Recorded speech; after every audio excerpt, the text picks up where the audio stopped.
orang yang memenangkan kontestasi di masa depan itu kan bukan hanya orang yang paling pintar atau paling kuat, tapi paling ada adaptif kan. Jadi harus bisa menempatkan dirinya. Bahkan pernah satu kali itu Persib Bandung lagi juara, pawai mereka. Sementara bukan hanya macetnya, saya mau pulang ke tol Pasir itu, platnya B kan kemudian. Jadi sampai kondisi itu pun saya rasakan ya. Assalamualaikum warahmatullahi wabarakatuh. Selamat datang di Think Talk Break the Frame. Bersama kita akan memecahkan bingkai permasalahan yang ada dengan solusi yang mendalam dari narasumber kita. Bersama kita hari ini hadir Mas Zaki, alumni Rumah Kepemimpinan, yang juga merupakan founder dari Rumah Imperium dan juga dosen di Binus University. Spesialnya lagi, beliau adalah doktor di usia 27 tahun.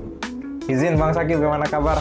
Alhamdulillah baik. Alhamdulillah. Mas, ini apa konten perdana nih ya? Iya, benar Rumah Mas. Kepemimpinan ya. Iya. Ini Rumah Kepemimpinan merambah di channel YouTube. Iya, memang udah semestinya kan. Kalau dulu kita biasanya zoom itu jarak jauh. Siap Mas, benar. Jadi ya, kita ingin berangkat Mas sebenarnya pada hari ini terkait bagaimana kami melihat permasalahan kepemimpinan itu lahir dari pendidikan.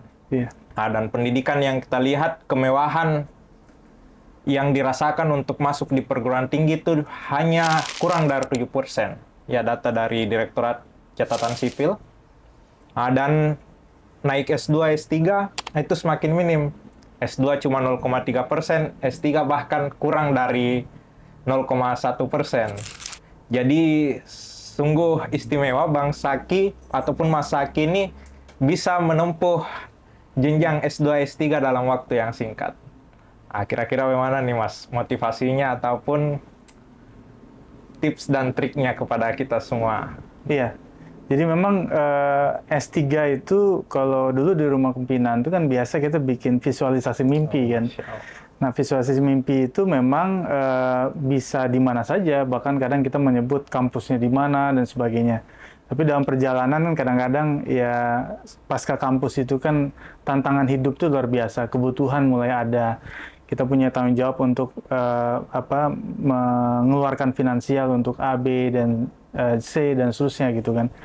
Sehingga memang Mas selalu berpikir bahwa untuk S3 itu atau bahkan S3 dengan waktu yang singkat itu soal bagaimana kita bertarung dengan waktu. Karena terlalu banyak hal yang kemudian harus kita kerjakan, mana yang prioritas. Nah, ketika kemudian kita melihat bahwa studi itu kan adalah langkah awal sebenarnya untuk kita kemudian mengimplementasikan apa-apa yang sudah kita bangun kan, menjalankan riset-riset kita yang belum tuntas dan seterusnya gitu ya. Mas selalu mengatakan ke mahasiswa kadang di kampus dan sebagainya, untuk apa sih lama-lama di kampus sebenarnya, ya kan? Karena ruang pertarungan sesungguhnya itu ya di luar gitu kan. Kayak contoh misalnya ketika dulu ketika di RK itu bikin merintis ya pasca kampus terutama bagaimana komunitas membangun kampung halaman. Ketika pulang ke Sumedang itu walaupun sudah studi S1, S2 itu merasa ilmu itu sulit untuk diimplementasikan di masyarakat. Semua seolah-olah dimulai dari awal. Karena kadang-kadang kita itu orang kampus merasa paling pintar. Jadi datang ke masyarakat seolah-olah membawa solusi. Padahal mendengar permasalahan mereka pun juga belum. Makanya kata pepatah Italia itu, mengapa kita diberikan 2 telinga dan 1 mulut untuk lebih banyak mendengar. Nah, proses kita untuk kemudian menggunakan ilmu itu S1, S2, S3 di masyarakat, itu sebenarnya pembuktian. Jadi ujiannya di sana sebenarnya. Maka ya kalau bisa sih studi mah cepet-cepet aja gitu kan. Asalkan dia berkualitas, ikuti aturan-aturan di kampus gitu ya. Sehingga tidak menimbulkan persoalan-persoalan akademik dan sebagainya gitu. Yang mungkin belakangan ini sedang ramai diperbincangkan. Iya, iya. Ini studi cepat-cepat aja Mas. Iya. Nah, jadi opini kalau bisa menyinggung isu kontemporer sekarang ini kan kita lihat ada misalkan Pak Bahlil nih Mas. Iya. Yang bisa dokter dalam usia yang dalam jangka waktu yang sangat singkat. Menurut Mas gimana kira-kira pandangannya? Iya, kalau menurut Mas itu S3 itu rata-rata nih ya. Iya. Itu 4, 5 tahun, bahkan ada yang 7 tahun. Ya. Jadi 3 tahun itu sebenarnya cepat banget gitu ya. Ada lagi mungkin yang paling cepat lagi mungkin 2,5 tahun. Jadi setiap jurusan mungkin punya tantangan dinamika dan kesulitan yang berbeda-beda gitu ya. sains, humaniora berbeda-beda. Bahkan kalau dia cepat, ya, misalnya mungkin 2,5-3 tahun. Contoh misalnya, saya itu melakukan kelanjutan riset dari S2 ke S3. Jadi artinya tidak dimulai dari nol S3-nya itu. Jadi riset S2 dilanjutkan ke S3. Itu memudahkan kan akhirnya kan. Dari sisi waktu kita bisa memangkas di sana. Itu pun kira-kira 3 tahun lah. Saya coba selesaikan itu kan. Dengan segala macam kesibukan yang luar biasa gitu. Jadi artinya kalau sudah di level S3 itu rata-rata kan bercampur tuh teman-teman kelas kita. Ada pejabat, ada yang mungkin sudah berumah tangga, ya kan? Ada yang sudah punya anak, ada yang bahkan sudah punya cucu dan sebagainya. Jadi bagaimana dia kemudian membagi waktu untuk membaca buku, melakukan riset, bertemu dosen itu luar biasa. Bahkan pernah pengalaman dulu dalam satu hari itu minta 14 tanda tangan dosen. 14 tanda tangan dosen. Pakai ojek, lari dari satu kampus ke tempat lain, kebetulan dosennya lagi jadi pembicara di satu tempat. Belum lagi nanti ada dosen yang beda kampus gitu ya. Kita datang segala macam. Itu 14 karena gara-gara 7 tanda tangan dosennya itu ada masalah sehingga diminta lagi di hari itu untuk diminta lagi ulang. Sehingga harus ini sampai ada, saya bersyukur dan beruntung ketemu beberapa dosen tuh yang memang humble.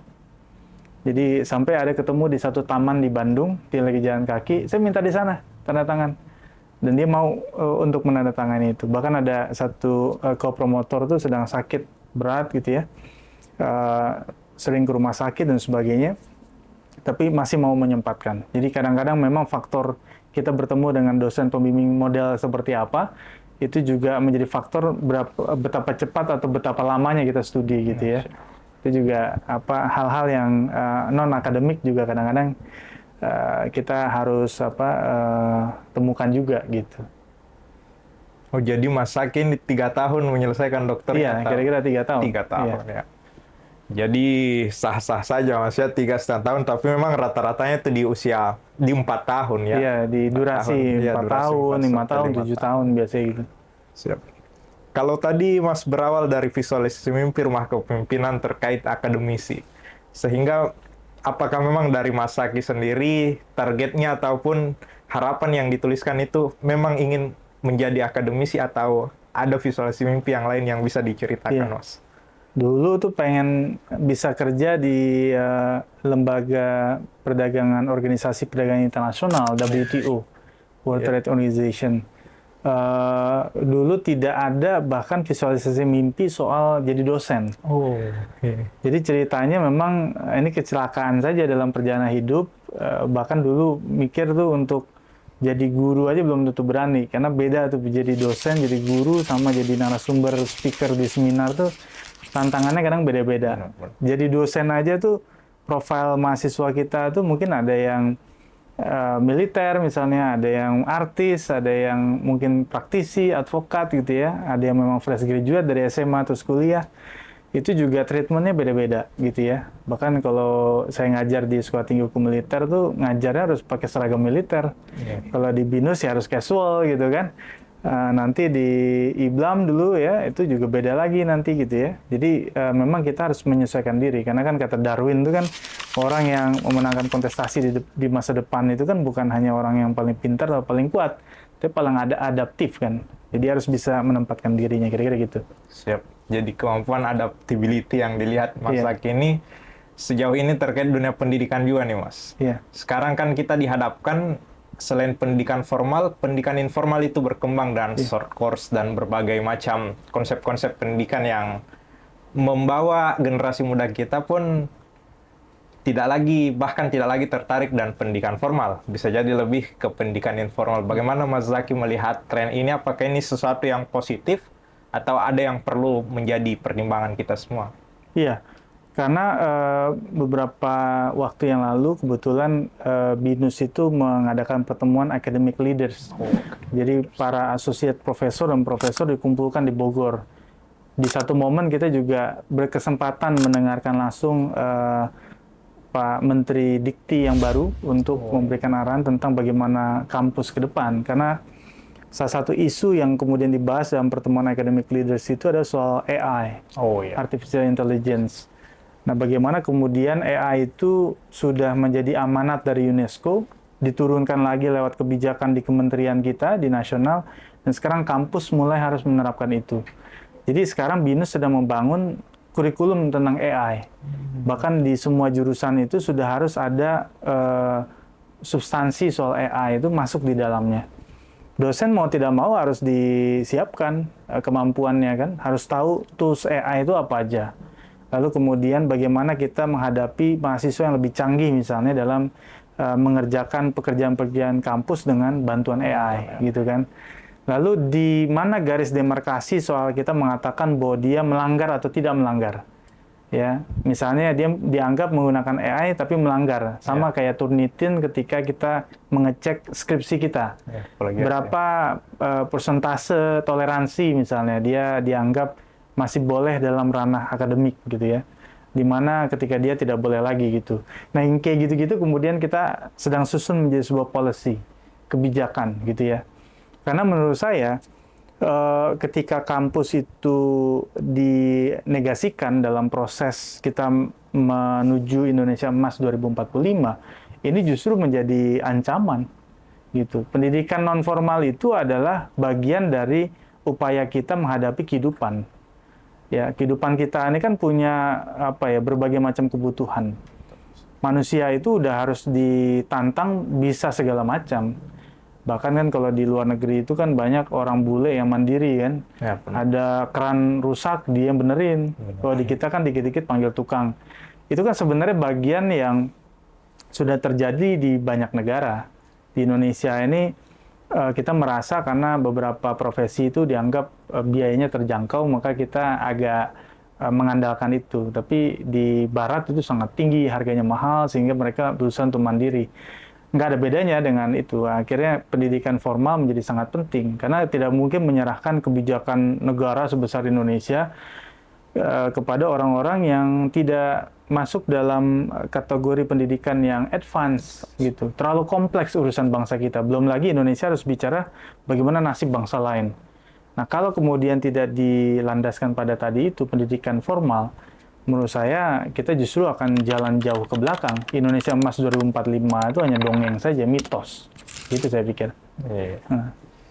Jadi terkait kompleksitas berpikir yang menurut Mas Haki ini sangat penting untuk dimiliki oleh generasi sekarang, dan tentunya generasi Z dengan permasalahan yang ada ini Mas, penting juga tentunya kita berikan pandangan-pandangan terkait kiranya bagaimana menghadirkan motivasi itu untuk bisa beradaptasi dengan kompleksitas yang ada, ataupun generasi Z yang saat ini kita lihat ya terkadang lebih mudah menyerah, bahkan lebih mudah menjadi kutu loncat di pekerjaan ataupun di jenjang studi.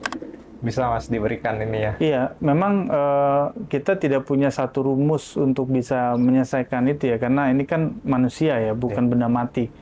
Sehingga memang kita perlu melakukan pendekatan yang bisa jadi banyak formulasi. Di kantor beda lagi caranya, di kampus beda lagi caranya gitu ya. Yang pasti kalau saya dari dulu sebenarnya selalu berusaha memberikan panggung buat anak muda. Anak muda ini nggak bicara soal gen milenial, gen Z, gen alpha, dan seterusnya.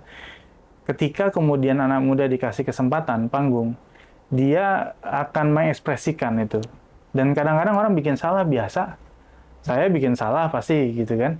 Jadi ketika kita kemudian bisa memberikan kesempatan mereka untuk berkarya, memberikan kata maaf ketika bikin kesalahan, dia pasti akan lama-lama mengkoreksi dirinya. Dia akan memberikan versi terbaiknya. Nah, ketika itu kemudian diberikan, maka kita juga percaya bahwa mereka punya kemampuan yang bisa kita andalkan sambil kita bimbing. Karena tantangan mereka itu bukan berarti mudah ya. Kita kan kadang berbicara Gen Z itu kutu loncat, moodnya berantakan dan sebagainya. Tapi kalau kita lihat sekarang memang dia punya punya beban hidup yang luar biasa. Yang sandwich generation itu ya. Nggak semua orang mengalami itu. Kadang-kadang dia nggak perlu harus ngidupin keluarganya, untuk dirinya sendiri aja udah. Ya kan, harus bayar token listrik, harus bayar ini, bayar itu, dia udah pusing dengan dirinya. Kadang-kadang hidupnya tentang orang lain saja, tentang dirinya juga nggak pernah dia pikirkan. Nah, konteks-konteks itu sebenarnya kadang-kadang kita tidak buka gitu bahwa ternyata seberat itu. Belum lagi kan lapangan pekerjaan makin sempit, populasi tidak pernah menyusut, tapi pasti akan terus meningkat. Sampai kemarin bahkan ruang guru aja membuka kesempatan bukan hanya belajar, berkarir, bekerja di luar negeri. Karena dia melihat memang kue pekerjaan di Indonesia ini udah nggak mungkin dibagi lagi, karena sudah sangat sulit gitu ya. Dan kadang-kadang memang ya wajar ya orang suka berpikir tentang, wah ini pantas nggak ya buat gua, kayak gitu-gitu. Padahal kalau di luar negeri itu anak-anak muda itu apapun pekerjaannya dikerjakan, yang penting itu benar dan dia dapat uang, kira-kira gitu. Dapat uang untuk dibagikan untuk keluarganya. Nah, di kita itu kadang-kadang ada rasa gengsi.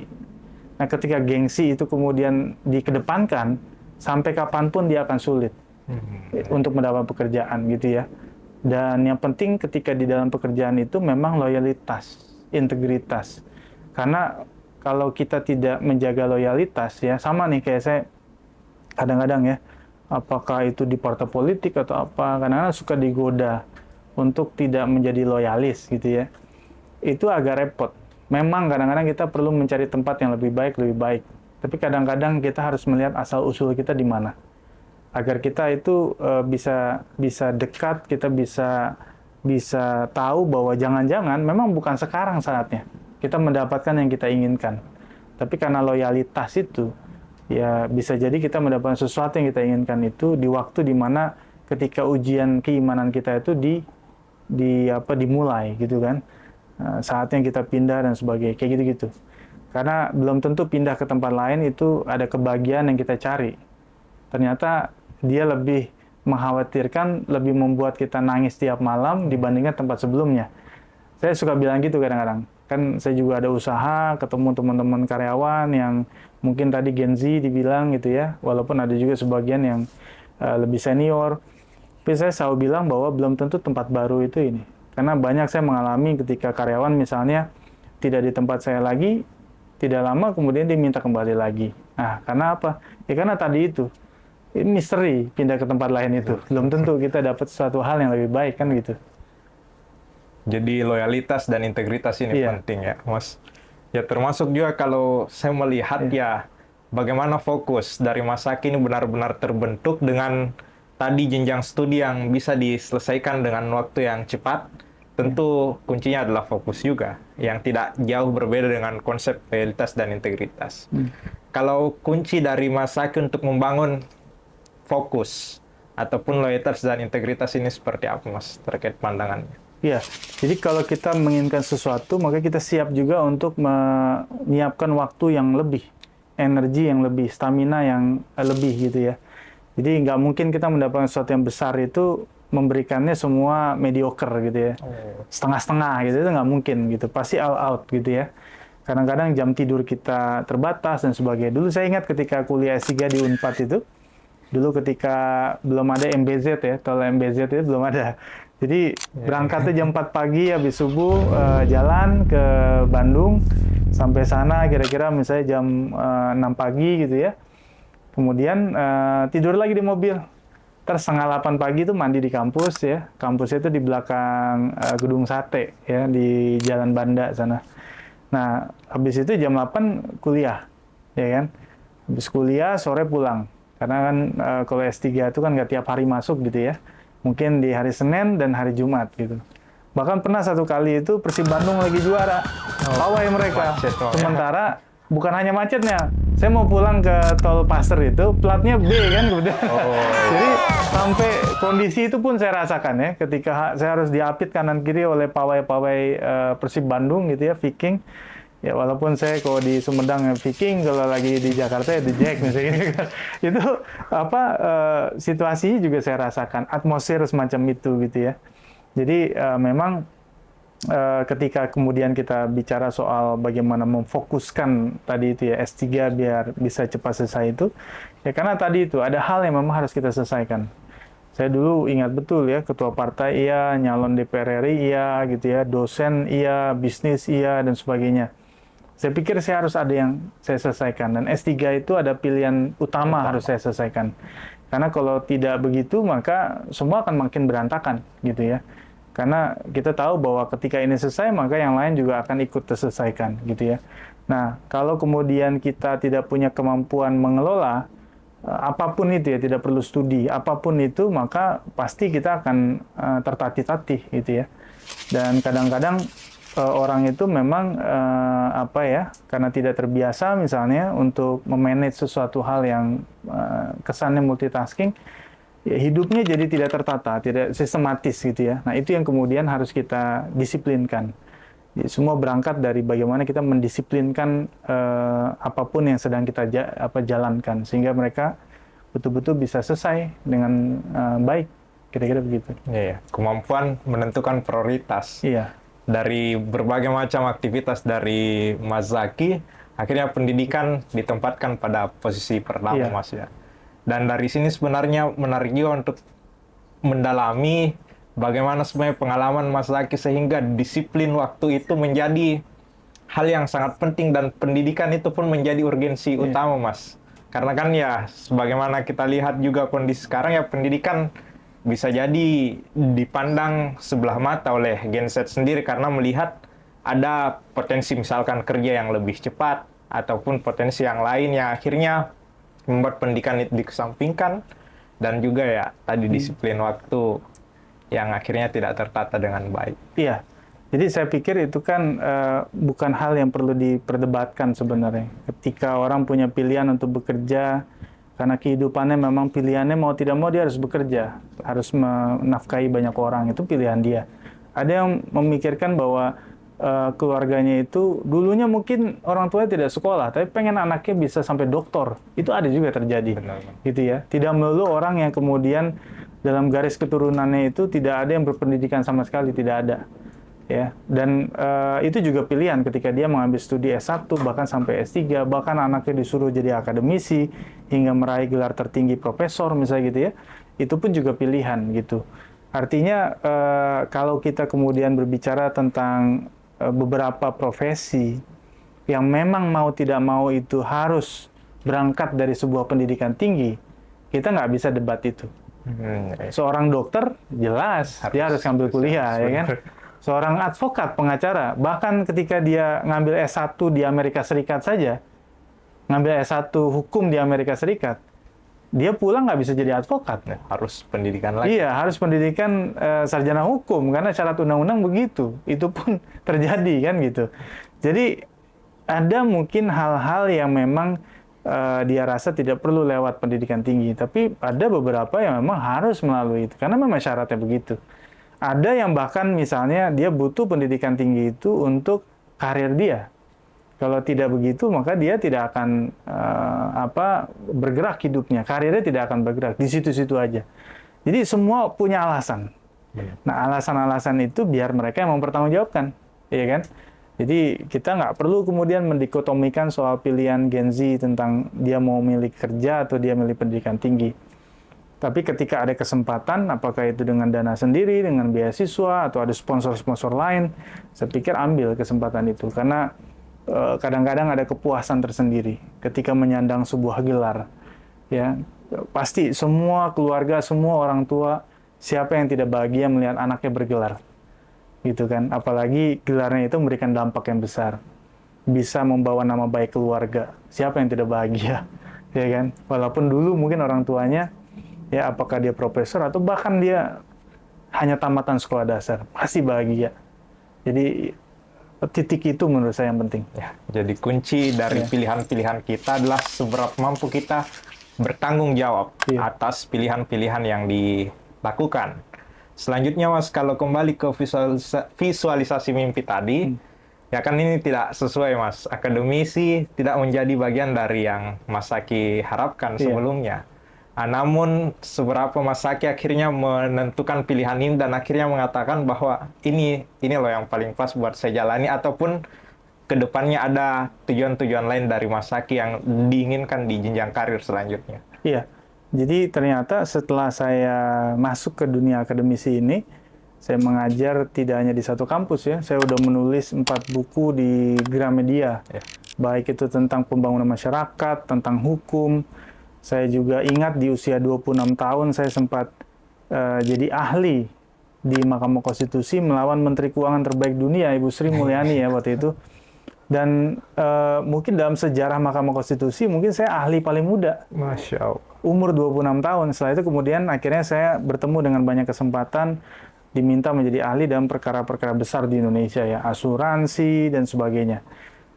Sudah puluhan kali saya mendapatkan kesempatan itu, dan saya beruntung ya karena bisa mengajar di kelas itu bukan menjadi juru bicara buku. Biasanya kan gitu kan, dosen tuh menjadi juru bicara buku yang diwakili oleh PPT kan gitu. Nah, saya bisa bercerita tentang apa yang kemudian dunia hukum hadapi hari ini. Karena mahasiswa sekarang itu paling senang mendengar realitas. Ya kan, apa yang dihadapi. Sehingga ketika mereka lulus dari kampus itu kalau ditanya ketika jadi alumni, jangan sampai alumni itu bicara, dulu saya nggak dapat apa-apa di kampus. Malu itu. Tapi kalau alumni bisa bilang, Mas, terima kasih ya, dulu gara-gara Mas cerita begini di kelas, saya jadi tahu ternyata, oh begini ya pengadilan itu. Nah, itu baru menarik gitu ya.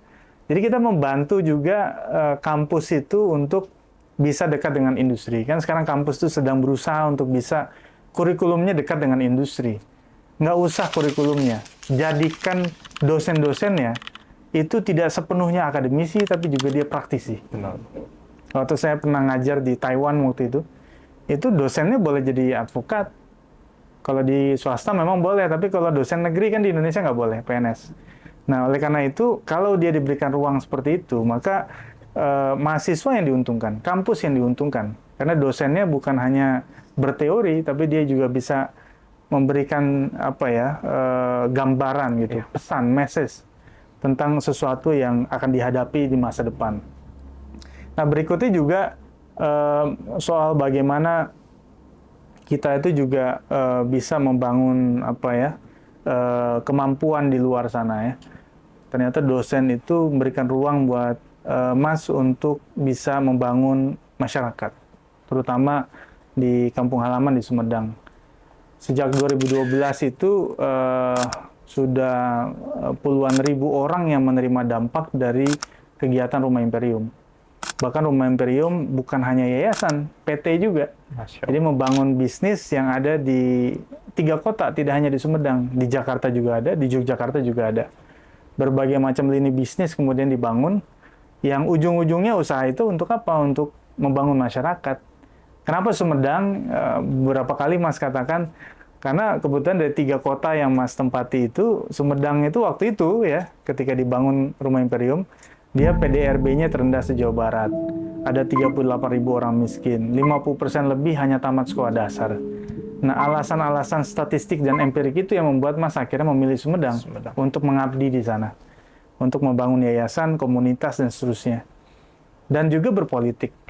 Itu menarik ya, karena apapun, ya sekarang ini orang berusaha merebut panggung politik. Betul. Karena kata orang, dengan berpolitik kita bisa mengamankan apapun, kata gitu kan. Mengamankan karir, mengamankan usaha, katanya, dan sebagainya. Tapi lebih daripada itu, sebenarnya politik itu soal pengabdian yang lebih konkret. Ya, jadi sangat menarik kita mendengarkan pandangan dan proyeksi masa depan dari Mas Zaki terkait bagaimana beliau melihat potensi-potensi penting dari generasi muda dan termasuk diri beliau sendiri yang track recordnya sudah sangat panjang.